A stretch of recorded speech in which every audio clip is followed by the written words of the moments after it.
पता लगी है हमें हमारी टीम से भी कि लाहौर की सीटों के रिजल्ट्स बहुत स्लो आ रहे हैं। बाकी रिजल्ट्स बड़ी तेज़ी के साथ आ रहे हैं पूरे मुल्क के अंदर से। जो ज़मीनी इंतखाबात है, जो कहते हैं 21 सीटें टोटल है, लेकिन जो 12 पंजाब के अंदर जो सूबाई असम्बली की और दो कौमी असम्बली की 2 हैं, उन पे नताइज बहुत स्लो आ रहे हैं। और लाहौर की सीटें पर्टिकुलरली वहाँ से नताइज बहुत स्लो आ रहे हैं। बाकी सीटों के नताइज बड़ी तेज़ी से आ रहे हैं। जाहिर है कि अब ये जो स्लो आता है ये फिर एक सिलसिला एक मशकूक हो जाता है। ये खदशात है कि रुक जाता है उसके बाद फिर 8 फरवरी के बाद जो 9 फरवरी हुई थी वो फिर और तरह के रिजल्ट्स जो थे वो सामने आए थे।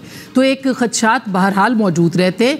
हम किसी भी कंक्लूजन पे नहीं पहुंच रहे कि कोई धांधली हो रही है या, लेकिन खदशात बहरहाल पाकिस्तान में पहले ऐसे जैसे 18 में RTS बैठा था, फिर 8 फरवरी के इंतखाबात में भी इसी तरह के इल्जामात आयद हुए, तो वो एक खदशात अपनी जगह पे रहेंगे। लेकिन चूंकि टर्नआउट भी कम है और लाहौर की नशिस्तें हैं, चंद नशिस्तें, तो उम्मीद की जानी चाहिए कि 11 बजे तक जो है ये पूरा रिजल्ट जो है सामने आ जाएगा। नहीं आएगा तो फिर सवाल जरूर। बिल्कुल ऐसे ही है। मंसूर रिहान साहब, ये कुछ इत्तलात आ रही है कि बाकी पूरे मुल्क से, पंजाब से भी इवन रिजल्ट्स बड़ी तेज़ी के साथ आ रहे हैं। लाहौर की कुछ सीटों के रिजल्ट ज़रा स्लो आ रहे हैं। क्या कोई वजह पता लग सकी आपको इसकी?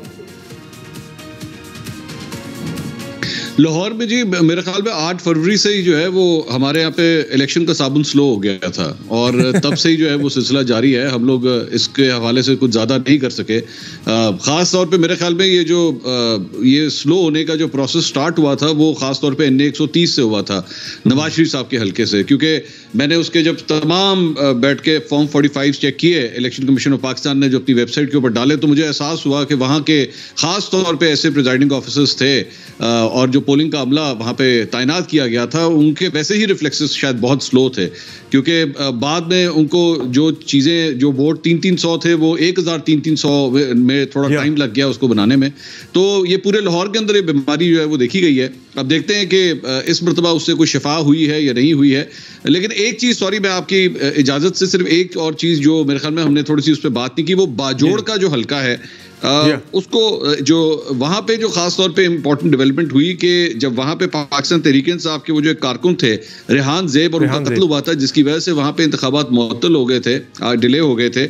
वहाँ पे इस मरतबा उनके भाई जब टिकट मांग रहे थे PTI का, तो उनको टिकट नहीं दिया गया था, मुबारक ज़ेब। और उनको बार बार, मतलब जब उनकी डेथ हुई थी तो इतना शोर मचाया गया था PTI की जानिब से कि देखें हमारे कारकुन को कत्ल कर दिया गया, ये क्या किया, वो क्या किया।